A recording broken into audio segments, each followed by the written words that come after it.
So hello everyone. दोस्तों, आज के इस वीडियो में हम देखने जा रहे हैं ज्ञान बिंदु जीएस एकेडमी द्वारा जो होमवर्क से स्टार्ट किया गया है। इसके जो आज परीक्षा मंथन में करंट अफेयर्स का जो होमवर्क मिला है डे 7 में, वो है पेज नंबर 36 से 40 के बीच में। तो आज के इस वीडियो हम पेज नंबर 36 से 40 के बीच में जितने भी करंट अफेयर्स हैं उन सभी को अच्छे से डिस्कस करेंगे। तो इस वीडियो को आपको लास्ट तक देखना है। दोस्तों, अगर आपको उसकी पीडीएफ प्राप्त करनी है तो पीडीएफ हम आपको टेलीग्राम पर प्रोवाइड करते हैं। तो उसका लिंक हमने इस वीडियो के डिस्क्रिप्शन बॉक्स में दे रखी है। आप टेलीग्राम को ज्वाइन कर लीजिएगा, वहीं पर आपको इसी पीडीएफ मिल जाएगा। तो चलिए स्टार्ट करते हैं हम आज की इस वीडियो को। दोस्तों, आज का जो मुख्य बिंदु हमारे पास है, कह रहा है कि उत्तरी अटलांटिक में सबसे बड़ा समुद्री संरक्षित क्षेत्र। ठीक है, तो ये एक टॉपिक हमारे पास है, कौन सा? उत्तरी अटलांटिक में सबसे बड़ा समुद्री संरक्षित क्षेत्र है। देखिए, अक्टूबर 2024 में पुर्तगाल के एरोजेसो द्वीप समूह की क्वेश्चन पूछ सकता है आपसे कि जो एरोजेसो द्वीप समूह है ये कहाँ पे स्थित है? तो पुर्तगाल की है। ठीक है, क्षेत्रीय सभा ने समय से पहले अंतर्राष्ट्रीय संरक्षण लक्ष्यों तक पहुंचने के लिए उत्तरी अटलांटिक में सबसे बड़े संरक्षित समुद्री क्षेत्र के निर्माण को मंजूरी प्रदान की है। कहाँ पे? उत्तरी अटलांटिक में। आगे कह रहा है कि इसका उद्देश्य क्या है? तो वैश्विक समझौते के तहत वर्ष 2030 तक पृथ्वी की 30% भूमि और समुद्र को संरक्षित करने के संयुक्त राष्ट्र के जो निर्धारित लक्ष्य को प्राप्त करना है। ठीक है, कब तक? 2030 तक। यह समुद्री संरक्षित क्षेत्र लगभग 30,000 कहे था सैकड़ा, हजार, 10,000, हाँ 30,000 वर्ग किलोमीटर में क्या फैला हुआ है। ठीक है, तो इसे भी आप ध्यान रखेंगे। यह गहरे समुद्र के शैवाल, प्रवाल, जलपातीय छिद्र और समुद्री प्रजापतियों सहित पानी के नीचे की पर्वत श्रृंखलाओं और कमजोर समुद्री पारिस्थितिकी प्रणालियों के संरक्षण को सुनिश्चित करेगा। ठीक है, अब दोस्तों हम बात कर रहे हैं किसका? एरोजेसो द्वीप के बारे में। तो एरोजेसो जो द्वीप समूह है ये उत्तरी अटलांटिक क्षेत्र में 9 द्वीपों का एक प्रकार का समूह है। ये ज्वालामुखीय द्वीप है जो एजोरेस पठार से उत्पन्न हुए हैं। ठीक है, अब देखिए, इस द्वीप समूह जो है एजोरेस ट्रिपल जंक्शन के उपस्थित है, जिसपे क्या क्या क्या शामिल है आप यहाँ पे देख पा रहे होंगे। इसमें दोस्तों आप गौर से देखेंगे ना, तो इसमें आपको जो है एरोजेसे ट्रिपल जंक्शन के उपस्थित है। एरोजेसे ट्रिपल जंक्शन पर दुनिया की 3 मुख्य टेक्टोनिक प्लेटें, जैसे कि यूरेशियन हो गया, उत्तरी अमेरिका हो गया और अफ्रीकी, जो यहाँ पे मिलती है। पीको द्वीप स्थित माउंट पीको इस द्वीप समूह का क्या है? सबसे ऊंचा स्थान है। इसको आपको ध्यान रखना होगा। दोस्तों, यहाँ पर हम बात करें किसकी? तापी गैस पाइपलाइन परियोजना मोस्ट इंपोर्टेंट है। यहाँ पे दोस्तों एक बात जानने योग्य है कि तापी TAP है, इसका फुल फॉर्म क्या होता है? टी से होता है आपके पास क्या? तो आप ध्यान रखेंगे, तुर्कमेनिस्तान होता है, ए से अफगानिस्तान होता है, पी से पाकिस्तान होता है और आई से क्या होता है? इंडिया होता है। यानी कि सितंबर 2024 हम देखेंगे, सितंबर 2024 में अफगानिस्तान की तालिबान सरकार ने तापी गैस पाइपलाइन परियोजना पर $10 अरब के अपने हिस्से को कार्य करने की घोषणा की थी। ठीक है, विदित हो कि यहाँ पे अफगानिस्तान में राजनीतिक अस्थिरता से उपजी सुरक्षा चिंताओं और संघर्ष के कारण परियोजना लगातार देरी से हो रही थी। इसका मुख्य बिंदु को हम बात करें दोस्तों, अगर तो यह परियोजना एक प्राकृतिक गैस ट्रांसमिशन परियोजना है, जिसके माध्यम से तुर्कमेनिस्तान से 3 दक्षिण एशियाई देशों में सालाना 33 बिलियन क्यूबिक मीटर गैस स्थानांतरित की जाएगी। यह क्षेत्र सबसे बड़ी गैस ट्रांसमिशन परियोजनाओं में से एक है। दोस्तों, तापी का फुल फॉर्म क्या है? यहाँ पे तुर्कमेनिस्तान, टी से हो गया, ए से अफगानिस्तान हो गया, पी से पाकिस्तान हो गया, आई से क्या होगा? इंडिया। इसका संक्षिप्त रूप है तापी का, तो आप ध्यान रखेंगे। और जो इम्पोर्टेंट बात है कि इस पाइपलाइन की कुल लंबाई कितनी है? तो 1814 किलोमीटर है। क्वेश्चन पूछेगा कि तापी जो पाइपलाइन है इसकी लंबाई कुल कितनी है? तो लगभग 1814 किलोमीटर इसकी लंबाई है। इसे ट्रांस अफगानिस्तान पाइपलाइन के रूप में भी जाना जाता है। इस बात को भी आपको ध्यान रखना होगा। इस परियोजना का शिलान्यास 13 दिसंबर 2015 को तुर्कमेनिस्तान में हुआ था, जिसे वर्ष 2019 तक पूरा किया जाना था। ठीक है, इस पाइपलाइन का निर्माण पश्चिमी अफगानिस्तान में कंधार हेरात राजमार्ग के साथ और फिर पाकिस्तान में क्वेटा एवं मुल्तान के माध्यम से किया जाएगा। इसको आपको ध्यान रखना होगा। और दोस्तों, भारत में कहाँ तक जाएगा? तो इस पाइपलाइन का अंतिम जो गंतव्य है कहाँ तक पहुंचेगा? तो भारत की सीमा के पास में पंजाब का फाजिल्का शहर है, यहाँ तक पहुंचेगा। ठीक है, यानी कि इसका जो डेस्टिनेशन होगा पहुंचने का, वो कहाँ पे होगा? पंजाब का फाजिल्का शहर में होगा। इस प्रोजेक्ट के तहत तुर्कमेनिस्तान के ग्लिनिकिस गैस क्षेत्र से एक पाइपलाइन अफगानिस्तान से होते हुए पाकिस्तान और भारत में आएगी। परियोजना के तहत भारत एवं पाकिस्तान प्राकृतिक गैस का 42% हिस्सा तथा अफगानिस्तान 16% हिस्सा गैस खरीदेगा। यानी कि पाकिस्तान और भारत जो है ना 42% जो है यहाँ पे हिस्सा लेगा, और जो अफगानिस्तान है वो 16% यहाँ पे गैस खरीदेगा। ठीक है, तो यही दोस्तों यहाँ पे कुछ बातें थी, यहाँ पे आप देख पा रहे होंगे। आगे बढ़ते हैं, पेजर टेक्नोलॉजी के बारे में बात कर रहे हैं यहाँ पे। तो हाल ही में लेबनान और सीरिया में हिजबुल्लाह पर एक अब तक का सबसे बड़ा हमला हुआ है। इस सीरियल ब्लास्ट में करीब 8 लोगों की जान गई और तकरीबन 28 लोग यहाँ पे घायल हो गए हैं। ये विस्फोट पेजर से हुआ है। पेजर क्या है दोस्तों? पेजर एक प्रकार क्या होता है, डिवाइस है जिसका इस्तेमाल मैसेज सेंड करने के लिए और रिसीव करने के लिए किया जाता है। 1990 के दशक में आखिर और 2000 के दशक की शुरुआत में फ़ोन का युग आने से पहले पेजर का इस्तेमाल काफ़ी ज़्यादा किया जाता था। ठीक है, तो पहले आपको पता है कि पेजर का इस्तेमाल पहले हम काफ़ी ज़्यादा करते थे। इसका इस्तेमाल खासकर डॉक्टर, बिजनेसमैन, इमरजेंसी सेवाओं में प्रोफेशनल्स द्वारा किया जाता था क्योंकि यह भरोसेमंद माना जाता था। ठीक है, तो यहाँ पे कुछ इंपॉर्टेंट बातें नहीं है, आगे हम बढ़ते हैं। अगर भारत चीन समझौता, ठीक है, ये दोस्तों बहुत इंपॉर्टेंट है। भारत और चीन के बीच कुछ समझौता हुए हैं, आप यहाँ पे देख पा रहे होंगे। भारत और चीन के बीच चलते आ रहे सीमा विवाद को खत्म करने के लिए एक खास समझौता किया गया है, जिसपे पूर्वी लद्दाख, ठीक है, कहाँ पे, पूर्वी लद्दाख में डेपसांग और डेमचौक, ये दोनों इंपॉर्टेंट दोस्त नाम है। क्या नाम है इसका? डेपसांग और डेमचौक से दोनों देशों की सेना के सैनिक पीछे हट रहे हैं और कुछ दिनों के बाद वहाँ साल 2020 के अप्रैल वाली स्थिति बन जाएगी और गश्त शुरू होगा। बता दें कि 2020 से इस इलाके में गश्त नहीं हो रही थी।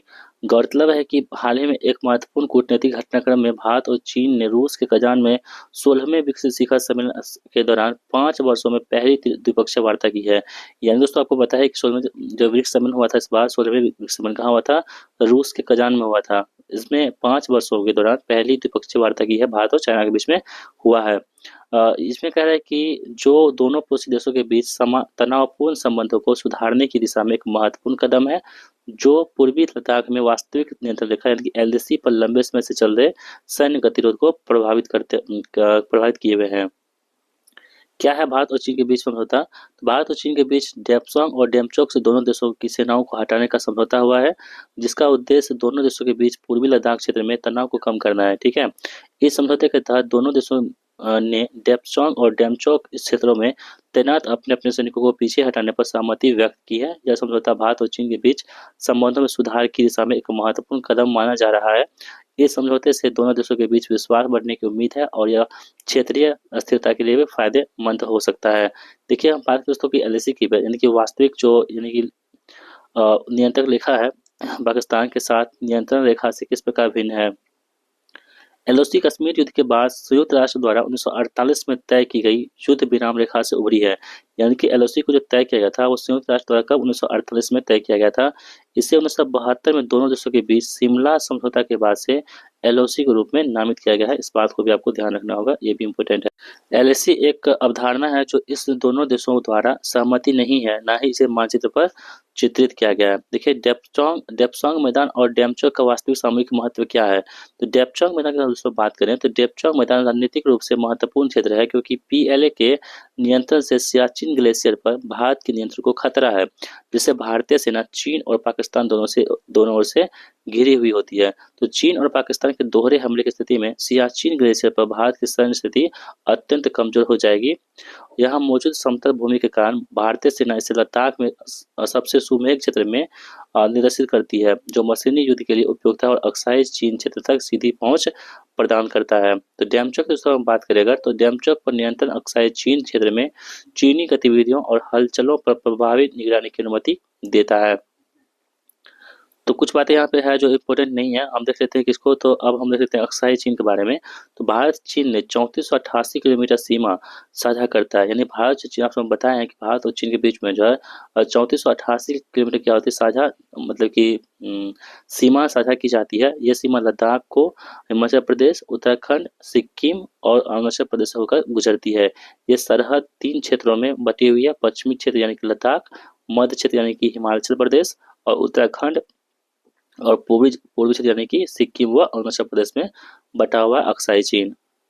दोस्तों, कुछ जो है ना अरुणाचल प्रदेश के लिए लेकर भी चाइना कुछ दावा, मतलब कि कुछ दावा कर रहा है, जैसे कि पूर्वी क्षेत्र में चीन अरुणाचल प्रदेश पर अपना दावा करता है। चीन का मानना है कि ये दक्षिणी तिब्बत का हिस्सा है। 1914 में समझौते के तहत ब्रिटिश इंडिया और तिब्बत के बीच में 890 किलोमीटर की सीमा खींची गई थी, जिसे मैकमोहन लाइन कहते हैं। ठीक है, तो मैकमोहन लिखा जो भारत और चाइना के बीच में खींची गई थी, कब? 1914 में खींची गई थी। इसमें अरुणाचल प्रदेश को भारत का हिस्सा बताया गया है। अगर हम बात करें डोकलाम का, तो दोस्तों ये कहाँ पे भूटान में है। वैसे तो डोकलाम भूटान और चीन का विवाद है, लेकिन ये सिक्किम सीमा के साथ पड़ता है, ठीक है। ये ट्राई जंक्शन है जहाँ से चीन, भूटान और भारत नजदीक है। भूटान चीन पर इस पर दावा करते हैं, भारत भूटान के दावे का समर्थन करता है। 2017 में 2.5 महीने तक डोकलाम पर भारत चीन के बीच में तनाव हुआ था। ठीक है, तो कुछ यहाँ पे इम्पोर्टेंट चीजें यहाँ पे नहीं है। ठीक है, तो जो इम्पोर्टेंट होगा वही आपको हम बताएंगे, बाकी पढ़ने के लिए बहुत कुछ है। एग्जाम के लेवल जो चीजें होती हैं आप वहां से देख पा रहे होंगे। भारत चीन साझेदारी और वैश्विक संभावना यहाँ पे दोस्तों है, क्रियान्वयन है यहाँ पे, विश्वास की कमी है, व्यापक मुद्दे हैं। तो कुछ चीजें जो आपको बीपीएससी के मेंस पूछे जाते हैं इस टाइप के प्रश्न, ठीक है, तो आप आपको देख पा रहे होंगे। देखिए जो फैक्ट है आपको हम बता देते हैं। 1980 के दशक से भारत और चीन अपनी सीमा विवाद के शांतिपूर्ण समाधान की मांग कर रहे हैं। वुहान 2018 और चेन्नई 2019 जैसे नेताओं के बीच अनौपचारिक शिखर सम्मेलन में रणनीतिक संचार और सहयोग पर जोर दिया गया था। ठीक है, चलिए नेक्स्ट टॉपिक हमारे पास है कि इजराइल फिलिस्तीन संघर्ष और इसका वैश्विक प्रभाव। हमास को समाप्त करने के लिए गाजा पट्टी पर इजराइल के जमीनी हमले के कारण इजराइल हमास के बीच चल रहा संघर्ष और बढ़ गया है। इसने संघर्ष के बाद से चलन और वैश्विक अर्थव्यवस्था पर इसके संभावित प्रभाव के बारे में चिंताएं बढ़ा दी है। इसका विवाद का कारण क्या है, तो इजराइल का गठन संयुक्त राष्ट्र के प्रस्ताव तथा ब्रिटेन के लीग ऑफ नेशन मैंडेट से हुआ है। यहूदियों के लिए ये अलग देश की मांग यूं तो बहुत पहले से ही हो रही थी, लेकिन दूसरे विश्व युद्ध के दौरान यहूदियों के ऊपर जो अत्याचार हुए थे, विशेषकर हिटलर द्वारा, उसके फलस्वरूप यहूदियों के लिए अलग राज्य की मांग को अंतर्राष्ट्रीय समर्थन मिला था। इस विवाद को अगर हम ध्यान से देखें तो ऐसा लगता है कि यहूदी यह संघर्ष काफी राष्ट्रवादी नहीं रहा है, अपितु धार्मिक राजनीति की उपज मात्र है। इजराइल फिलिस्तीन विवाद का सबसे बड़ा कारण है यरूशलेम पर आधिपत्य स्थापित करना है, क्योंकि यह यहूदी, ईसाई और इस्लाम का धार्मिक स्थल है। कौन सा? यरूशलेम। ठीक है, ये प्रश्न आपसे पूछा जाता है कि यहूदी ईसाई का जो है आपके पास एक धार्मिक स्थल क्या नाम है, उसका यरूशलेम है। इसलिए इजराइल और फिलिस्तीन दोनों इसे अपनी राजधानी बनाना चाहते हैं। शहर को विभाजित करने का तरीका इजराइल और फिलिस्तीन को विभाजित करने वाले मूलभूत मुद्दों से एक रहा है। अगर धार्मिक इतिहास का आकलन करें तो यहूदी धर्म इस्लाम और ईसाई धर्म से पूर्व का धर्म है। 1920 का टकराव फिलिस्तीनी राष्ट्रवाद के उद्भव का प्रमुख कारक सिद्ध हुआ। अंततः 1947 में इजराइल फिलिस्तीनी विवाद में बढ़ोतरी हुई तथा बाद में विवाद अब अरब इजराइल विवाद में तब्दील हो गया। देखिए इससे जो फिलिस्तीन का क्या पक्ष है, तो दोनों पक्षों के मध्य चल रहे इस संघर्ष के बीच फिलिस्तीन चाहता है कि वर्ष 1948 में पूर्व फिलिस्तीन के लोगों की जो स्थिति थी उसे फिर से बहाल करना चाहिए तथा उन्हीं भौगोलिक स्थितियों पर फिलिस्तीन के शरणार्थियों को भी फिर से स्थापित किया जाना चाहिए। फिलिस्तीन की मांग है कि गाजा पट्टी और वेस्ट बैंक का पूरा क्षेत्र फिलिस्तीन को दिया जाना चाहिए और वहां फिलिस्तीन के स्वायत्त शासन को स्वीकार किया जाना चाहिए। फिलिस्तीन का कहना है कि यरूशलेम की पश्चिमी और पूर्वी दोनों हिस्सों में विभाजित किया जाना चाहिए। इसमें से पश्चिमी हिस्से पर बेशक इजराइल का अधिकार सुनिश्चित कर दिया जाना चाहिए, लेकिन पूर्वी हिस्से को फिलिस्तीन को दे दिया जाना चाहिए। इसे फिलिस्तीन देश की राजधानी स्वीकार किया जाना चाहिए। ठीक है, इसमें इजराइल का क्या पक्ष है, तो इजराइल का कहना है कि पूरे यरूशलेम पर केवल इजराइल का आधिपत्य होना चाहिए। इजराइल की उस पर संपूर्ण संप्रभुता प्रदान की जानी चाहिए। वैश्विक स्तर पर इजराइल को यह एक यहूदी देश के रूप में मान्यता प्रदान की जानी चाहिए और यरूशलेम को इजराइल की राजधानी के रूप में स्वीकार किया जाना चाहिए। वर्तमान में इजराइल की राजधानी कहाँ पे? तेल अवीव है। कहाँ पे? तेल अवीव है। लेकिन इजराइल के राष्ट्रपति लोग यरूशलेम को जल्दी से जल्दी इजराइल के मुख्य राजधानी बनाने के लिए प्रयास कर रहे हैं। इजराइल फिलिस्तीन संघर्ष में विभिन्न देशों के दृष्टिकोण। इस संघर्ष में अमेरिका ने स्पष्ट रूप से इजराइल का पक्ष लिया है। किसने लिया? अमेरिका ने इजराइल का क्या क्या पक्ष लिया है और अमेरिका का मानना है कि इजराइल अपनी आत्मरक्षा का पूरा अधिकार है। अपनी आत्मरक्षा करने के दौरान यदि वह किसी दूसरे देश पर सैनिक कार्रवाई करता है तो इसे किसी भी दृष्टि से अनुचित नहीं ठहराया जा सकता है। अमेरिका के इस पक्षधारिता का मुख्य कारण अमेरिका में यहूदियों की आबादी इजराइल में उपस्थित यहूदियों की आबादी से कहीं अधिक है। इसके अलावा संयुक्त राज्य अमेरिका की अर्थव्यवस्था और तकनीक के क्षेत्र में यहूदियों का बहुमूल्य योगदान है।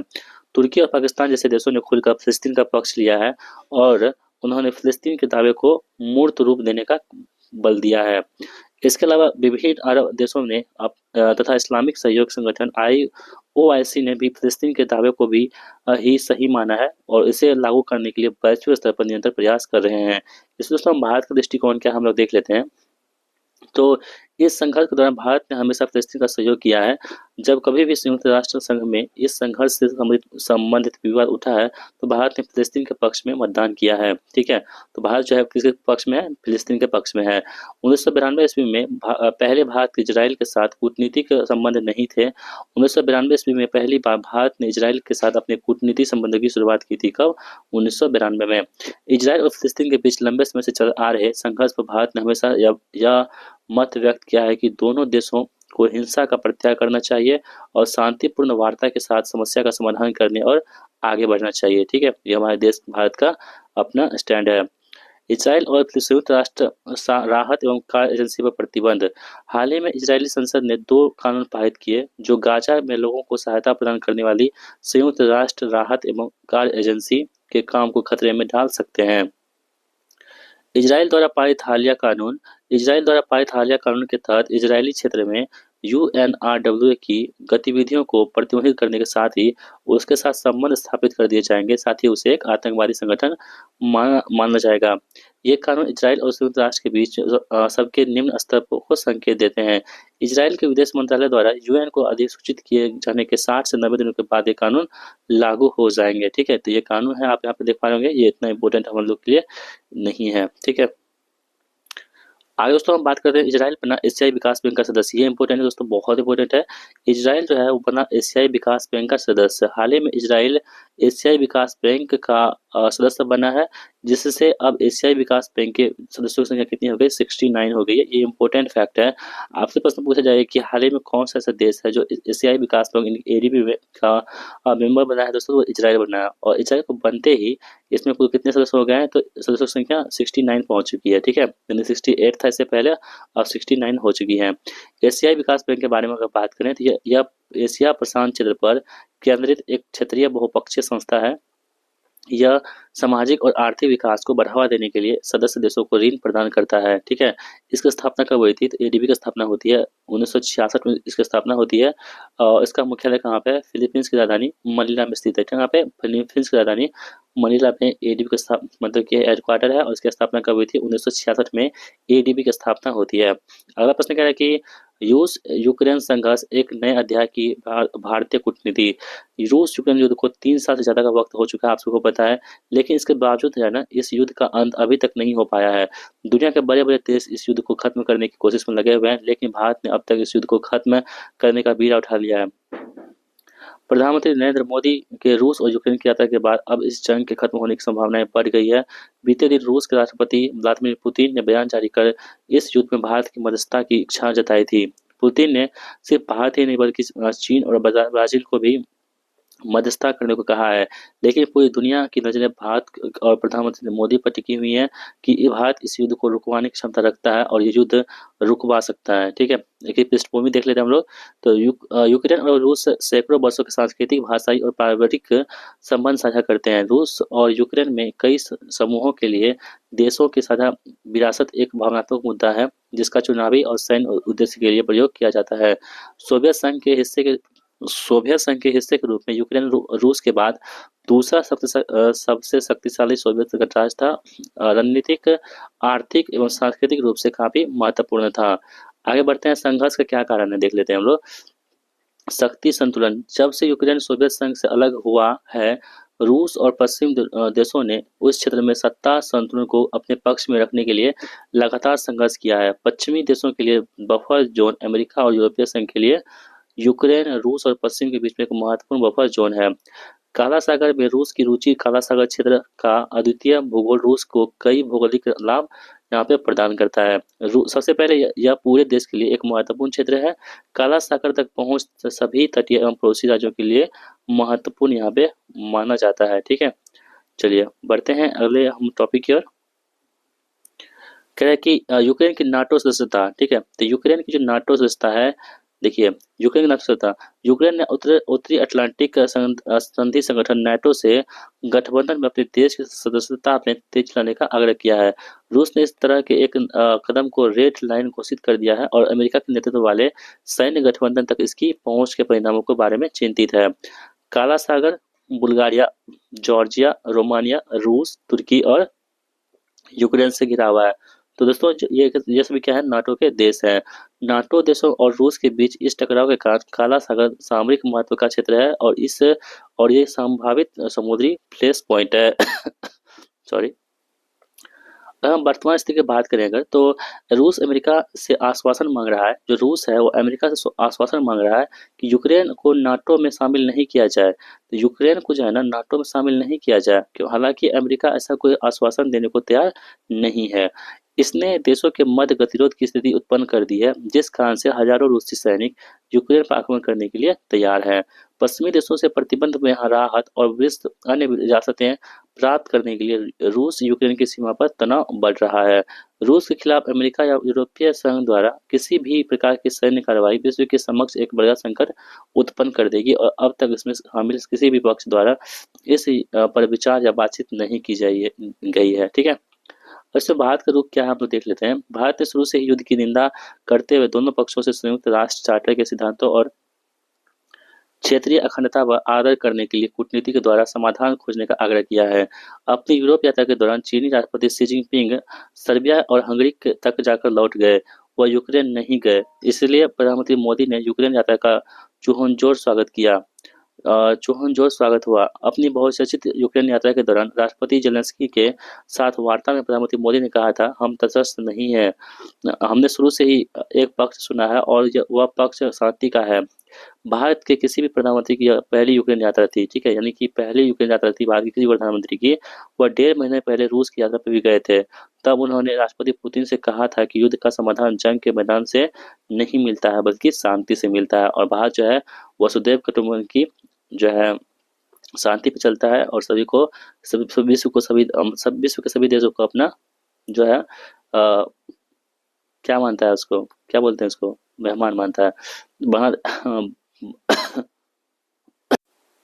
यहाँ पे कह रहा है कि बांग्लादेश में तख्ता पलट। अगस्त 2024 में बांग्लादेश की पूर्व प्रधानमंत्री शेख हसीना को उनके देश और सत्ता को से बेदखल कर दिया गया। आप सबको पता है दोस्तों, बहुत ही भयंकर यहाँ पे हुआ था, जिसके विवाद के पीछे सेंट मार्टिन द्वीप की को शक की निगाह से देखा जा रहा है। किसको? सर मार्टिन द्वीप को शक की निगाह से यहाँ पे देखा जा रहा है। विदित हो कि इस राजनीतिक अस्थिरता से बीच शेख हसीना ने भारत में शरण लिया है। तत्कालिक कारण के रूप में जब सरकारी नौकरी में कोटा के मुद्दे को देखा जा रहा है। देखिए सेंट मार्टिन द्वीप क्या है, तो बांग्लादेश के पूर्व प्रधानमंत्री शेख हसीना के इस्तीफे के पीछे अमेरिका की भूमिका की संभावना होने का दावा किया जा रहा है। मीडिया रिपोर्ट्स के अनुसार यदि शेख हसीना ने बंगाल की खाड़ी में सेंट मार्टिन द्वीप की संप्रभुता अमेरिका को सौंप दी होती, तो बंगाल की खाड़ी में उसे बेस लगाने की अनुमति दे देती और वह सत्ता में बनी रह सकती थी।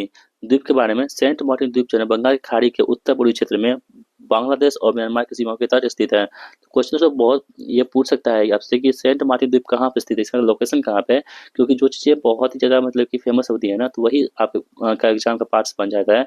यहाँ पे कहा कि सेंट मार्टिन द्वीप जो है बंगाल की खाड़ी के उत्तर पूर्वी क्षेत्र में बांग्लादेश और म्यांमार की सीमाओं के तट पर स्थित है। ठीक है, यह बांग्लादेश के कॉक्स बाजार टेनकॉफ प्रायद्वीप के दक्षिणी सिरे से 9 किलोमीटर की दूरी पर स्थित है। 7.3 किलोमीटर लंबा यह द्वीप समुद्र तल से 3.6 मीटर की ऊंचाई पर स्थित है। यह बांग्लादेश का एकमात्र प्रवाल द्वीप है और समुद्री कछुओं का प्रजनन स्थल भी है। क्वेश्चन आपसे पूछेगा कि बांग्लादेश का एकमात्र जो है प्रवाल द्वीप कौन सा है, तो ये कौन सा होगा? सेंट मार्टिन द्वीप हो जाएगा, जो कहाँ पर स्थित है? बांग्लादेश में स्थित है। ठीक है, बंगाल की खाड़ी में। पृष्ठभूमि की दोस्तों बात करें तो यह द्वीप लगभग 5000 वर्ष पहले टेकनॉफ प्रायद्वीप का हिस्सा था, लेकिन धीरे धीरे समुद्र में डूब गया। लगभग 450 वर्ष पूर्व वर्तमान सेंट मार्टिन द्वीप के दक्षिणी उपनगर पुनः उभरे तथा इसके बाद के अगले 100 वर्ष में भी उत्तरी और शेष भाग समुद्री तल से ऊपर उठ गए। ठीक है, अगला है कि बांग्लादेश के लिए महत्व। राजनीतिक स्थान, सेंट मार्टिन द्वीप बंगाल की खाड़ी में बांग्लादेश म्यांमार समुद्री सीमा के निकट स्थित है। यह बांग्लादेश का सबसे दक्षिणी बिंदु है।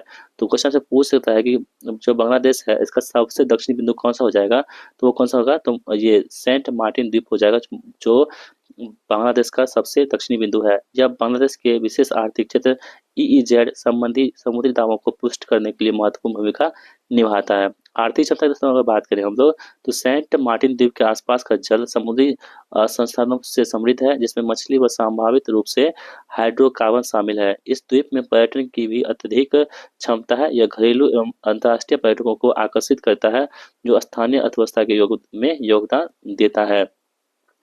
अगर हम बात करें पर्यावरणीय महत्व के बारे में, तो यह द्वीप पारिस्थितिकी रूप से संवेदनशील क्षेत्र है, जो प्रवाल भित्तियों, समुद्री कछुओं एवं विभिन्न मत्स्य प्रजातियों सहित विभिन्न विविध समुद्री जीवों का आवास है। और जैव विविधता संरक्षण और जैव द्वीप के प्राकृतिक संसाधनों को बनाए रखने के लिए इसका पर्यावरणीय संरक्षण महत्वपूर्ण है। आगे बढ़ते हैं, महिलाओं के लिए संयुक्त राष्ट्र कन्वेंशन। ठीक है, तो महिलाओं महिलाओं के लिए दोस्तों जो संयुक्त राष्ट्र कन्वेंशन है, ये हम पढ़ेंगे कल, लेकिन जो दे रखा है यहाँ पर आप देख लेते हैं। सितंबर 2024 में 4 देशों ऑस्ट्रेलिया, कनाडा, जर्मनी और नीदरलैंड ने महिलाओं पर संयुक्त राष्ट्र कन्वेंशन का उल्लंघन करने के लिए तालिबान अफगानिस्तान के विरुद्ध हेग स्थित अंतर्राष्ट्रीय न्यायालय में कानूनी कार्रवाई शुरू करने की पहल की है। ठीक है, तो इसमें कौन कौन से देश शामिल है? ऑस्ट्रेलिया है, कनाडा है, जर्मनी है और नीदरलैंड इसमें शामिल है। तो दोस्तों इस प्रकार हमने आप सभी के लिए जो डे 7 का जो जितने भी करंट अफेयर्स के थे 36 से 40 के बीच में जो पेज दिया गया था, उसको हमने यहाँ पे कवर कर दिया है और उम्मीद करता हूँ ये वीडियो आप सभी को बहुत पसंद आया होगा।